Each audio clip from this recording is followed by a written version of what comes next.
It smelled like furniture, not war. The German engineers gathered around the wreckage in a dim hangar outside Hamburg, their white coats stained with graphite and oil. A Mosquito bomber captured almost intact after being forced down in a farmer's field lay disassembled under floodlights. Its pale wooden panels looked absurdly domestic. It seemed like something stolen from a carpentry shop rather than the sky. They had been told it was the fastest bomber the British possessed, capable of outrunning fighters. That claim seemed impossible to the Luftwaffe's engineers. Such machines belonged to the past, to museums, not to an age of jets and high-octane fuel. Dr. Karl-Heinz Henkel, senior materials analyst from the Luftfahrtministerium, adjusted his spectacles and tapped one of the panels with a knuckle. The sound was not metallic but dull and resonant, like knocking on a coffin. "It's plywood," he murmured, disbelief creeping into his voice. Around him, technicians laughed quietly. "A wooden bomber," one said. The English must have run out of aluminum. They expected splinters, not a weapon that humiliated defenses. Outside, rain hissed against the hangar roof. Inside, the smell of phenolic resin filled the air, sharp, sweet, and chemical, something between varnish and burned sugar. It clung to their clothes and throats as they worked. They began cataloging every component with the precision of surgeons. No rivets, no welds, each panel bonded, not bolted. The seams were seamless, so smooth they reflected light like polished marble. When Henkel tried to separate two layers with a chisel, the blade snapped. He frowned. "This is not carpenter's glue," he said. "Whatever they used, it's stronger than the wood itself." His assistant suggested it might be some kind of resin. "Perhaps baelite," he offered. Henkel shook his head. Baelite was brittle. This was elastic, heat-resistant, almost alive. He placed a fragment under a magnifying lens and saw fibers fused together like the grain of living tissue. What unsettled him most was the craftsmanship. Each curve of the fuselage had been molded with a sculptor's precision. The British had built an airplane the way one builds a violin, layer by layer, tone by tone. Every contour served a purpose. It reduced drag, channeled air, and hid strength beneath elegance. As the Germans measured, recorded, and photographed, something strange happened. The laughter faded. The more they touched the Mosquito, the less they mocked it. They began to sense intelligence behind every joint. It was as if the craftsmen who built it had anticipated their disbelief. By midnight, the floor was littered with sawdust, sketches, and coffee cups. Henkel sat back, rubbing his temples, surrounded by fragments that refused to make sense. The numbers on his clipboard didn't lie. This toy airplane had achieved speeds their best metal bombers couldn't match. Somehow wood had defeated steel. He looked at the pale curve of a wing root under the light and whispered to himself, "How?" The irony gnawed at him. Germany, the land of precision engineering, was being outpaced by a bomber glued together in furniture factories. Outside, the hum of night bombers echoed faintly over the city, the distant sound of an empire eroding. In that hangar, among the scent of glue and wet wood, something shifted. The question was no longer whether the Mosquito worked, but why. What secret hid within the glue that made it unstoppable? In 1938, when the world was preparing for another war of steel, one man defied convention. Geoffrey de Havilland, tall, composed, and quietly stubborn, unfolded blueprints of a bomber that ignored every doctrine of aviation. It had no defensive guns, no armor plating, and most absurd of all, it was to be made almost entirely of wood. The officials listened politely, waiting for the joke. When none came, they rejected the idea outright. Metal was the future, they said. Wood belonged to the past. But de Havilland didn't flinch. He understood something bureaucrats couldn't measure in spreadsheets. Speed was armor and simplicity was survival. At that time, Britain was already stretched thin for materials. Aluminum, the lifeblood of aircraft production, was being consumed faster than it could be refined. Spitfires, Hurricanes, and the new Lancasters demanded every sheet of metal Britain could produce. De Havilland looked at the arithmetic and saw not disaster but opportunity. His company had mastered wooden construction for light aircraft. Across Britain, small workshops and furniture makers filled the countryside. Craftsmen skilled with wood but idle in the metal war. What if, he thought, their hands could build something faster, lighter, and quieter than anything on Earth? He envisioned a bomber without turrets or gun crews, its two-man cockpit streamlined to a bullet's silhouette. Instead of rivets, layers of birch plywood would be bonded with Ecuadorian balsa at the core. Materials chosen for geometry, not glamour. Birch for strength, balsa for lightness joined by glue stronger than any bolt. The technique, called laminated monocoque, came from furniture making. In de Havilland's mind, it became an equation of survival. Every ounce saved in armor could be spent on speed. If it could outrun enemy fighters, it wouldn't need to fight them at all. When the war began in 1939, his idea seemed to vanish under the weight of reality. The Air Ministry demanded bombers with guns and armor. Flying fortresses of metal could trade blows, not ghosts of wood. But war has a way of humbling certainty. By 1940, after France fell and the Blitz raged, Britain's shortages were so severe that even impossible ideas returned to the table. De Havilland came back with a prototype design, promising his wooden bomber could be built without stealing a sheet of aluminum. Reluctantly, they approved a single prototype. In autumn 1940, under gray skies, the first Mosquito began to take shape. Piano builders sanded the wings. Violin makers crafted the curved nose. Furniture labs produced the secret adhesive, phenol formaldehyde resin, a synthetic glue that hardened into amber-like strength. Pressed under heat, it fused wood into a single material. Neither wood nor plastic, but something in between, light and strong. It was born from craftsmanship and chemistry. On November 25, 1940, the prototype, painted training yellow, rolled onto the runway. Jeffrey de Havilland Jr., the designer's son, climbed into the cockpit. Twin Merlin engines trembled like restrained animals. As the aircraft lifted, the crowd expected struggle. Instead, it leapt forward as if weightless, climbing faster than any bomber before. At altitude, it reached over 390 mph, faster than the Spitfire Mky, faster than any fighter then in service. The Air Ministry observers, silent moments before, now whispered in disbelief. A wooden plane had outflown machines of metal and myth. That night, de Havilland walked alone through his workshop, past half-finished frames glowing under lamps. He placed a hand on a laminated panel, feeling the warmth of curing glue. It was smooth, alive with promise.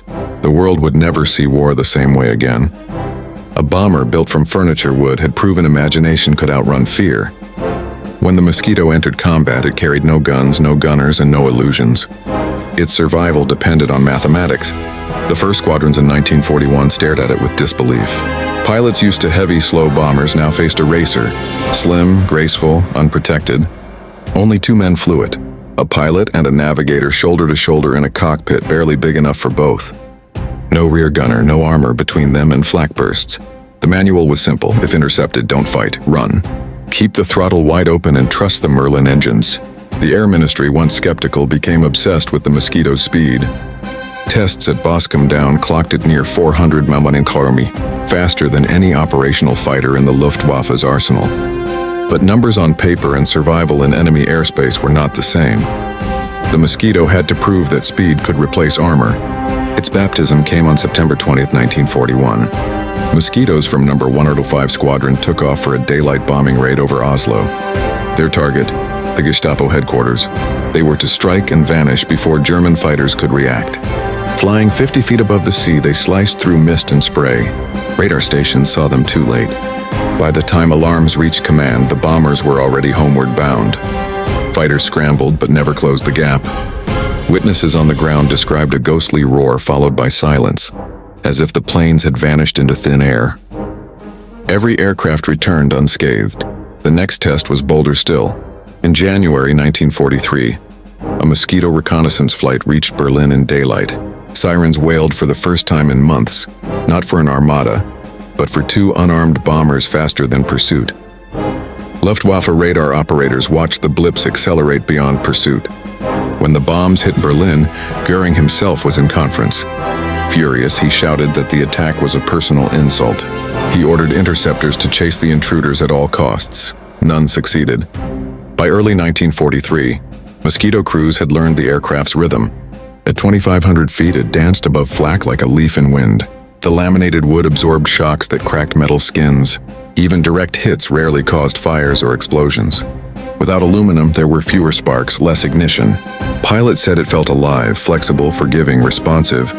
One crew returning from Cologne recalled tracer fire chasing them through the Rhine Valley. The air itself was protecting us, they said. The Mosquito's legend spread quickly. British papers called it the Wooden Wonder. German pilots named it Der Teufel aus Holz. Its impact on morale was immediate. Luftwaffe units received grim orders. If a mosquito is sighted, pursue only under perfect conditions. It could not be caught in level flight. In dives, it accelerated past safe limits for German aircraft. Each mission added new legends. In February 1943, mosquitoes from 105 and 139 squadrons executed a daring daylight raid on Berlin. Their objective? Disrupt a Nazi radio broadcast celebrating Hermann Göring's speech. As the words went live, bombs fell on the station. The broadcast cut to static. Across occupied Europe, people whispered that even Hitler's air defenses couldn't silence the wooden ghosts. From that day, Göring's rants about the mosquito became infamous. It makes me furious when I see the mosquito. The British make them from wood, he barked. He fumed that German industry couldn't even shoot down a plane built in carpenters' shops. His rage was propaganda gold for Allied morale. Behind the myth, the mosquito evolved constantly. It became bomber, fighter, pathfinder, reconnaissance craft, all from the same design. One version carried 4 20mm cannons and 4 303 machine guns, making it one of the fastest armed aircraft in the world. Another version mapped targets for heavy bombers, arriving first and leaving before radar could register their presence. There were photo reconnaissance variants that flew alone over Berlin, photographing bomb damage in broad daylight. Some crews joked that their only defense was a camera lens, yet none joked about being shot down. The odds were miraculously low. It was said that mosquito pilots didn't age, they just blurred with the horizon. In 1944, the mosquito's precision was unmatched. On February 18th, a squadron struck the prison at Amiens in occupied France. The mission, codenamed Operation Jericho, aimed to breach the walls and free members of the French resistance. They flew so low that snow kicked up from their propellers. Bombs detonated within feet of target points. Prisoners escaped through shattered walls as the mosquitoes roared away. Some damaged, none destroyed.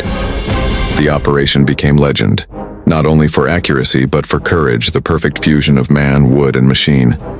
By then, even German engineers had begun studying captured fragments, desperate to understand its secret.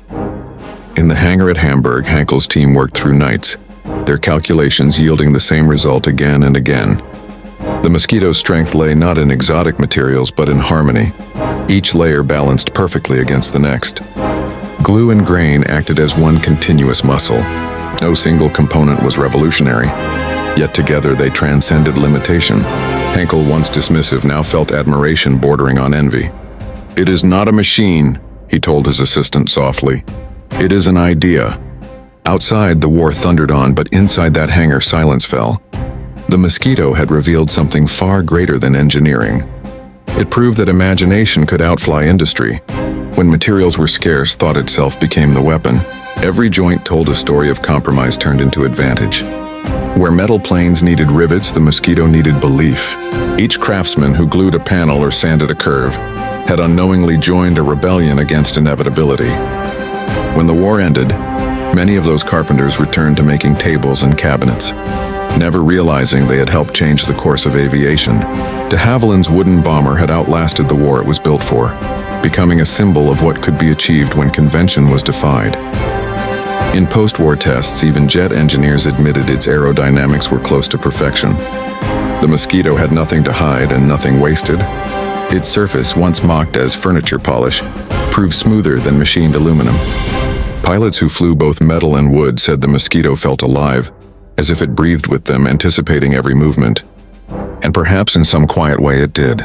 The same hands that carved violins and chairs had built a warplane that played the air like music. Long after the guns fell silent, the mosquito continued to serve, in mapping missions, film flights, even in peacekeeping patrols. Its shape became a relic of a time when simplicity had triumphed over might. In museums today, the scent of varnish still lingers faintly around its fuselage, as if memory itself were preserved in resin. Visitors run their hands along the smooth wood and feel disbelief that something so delicate once defied empires. Its builders never imagined they were crafting legend. They were simply doing what war and conscience demanded, working with what they had. Perhaps that's why it endures. The mosquito was born not of abundance, but of necessity and stubborn grace. It was proof that technology need not always mean metal, that ingenuity could grow from scarcity like flowers through rubble. And somewhere in the quiet corners of old workshops, the ghosts of those craftsmen might still be sanding the air, Each stroke of their hands echoes in the wings that once carried light faster than fear. For in every war there are machines built to destroy, and a few, like the Mosquito, built to remind us how beautiful survival can be. In the archives of de Havilland, one memo still survives. A single line scribbled beneath early design notes. It reads, "Let's see how far imagination can fly." That sentence, more than any weapon, defined the Mosquito's spirit. The engineers who built it weren't soldiers, but dreamers drafted by circumstance. Their battlefield was the drawing board. Every contour, every calculation was a quiet act of defiance. They refused to believe that progress meant heaviness or conformity. When the first Mosquito returned from combat unscathed, someone in the workshop pinned a note to the wall. Woodworks. It stayed there for the rest of the war, yellowed by glue fumes and time. Decades later, restorers still find fingerprints under layers of varnish, frozen marks of the men and women who built hope from timber. Their fingerprints are the true signature of the Mosquito, pressed into its grain like whispers of courage. Because in the end, the Mosquito wasn't just made of wood. It was made of faith, the belief that thought could be faster than fire. On 30, and when it soared through flak-lit skies, it carried with it not only bombs, but proof that imagination, when cornered, can still find wings.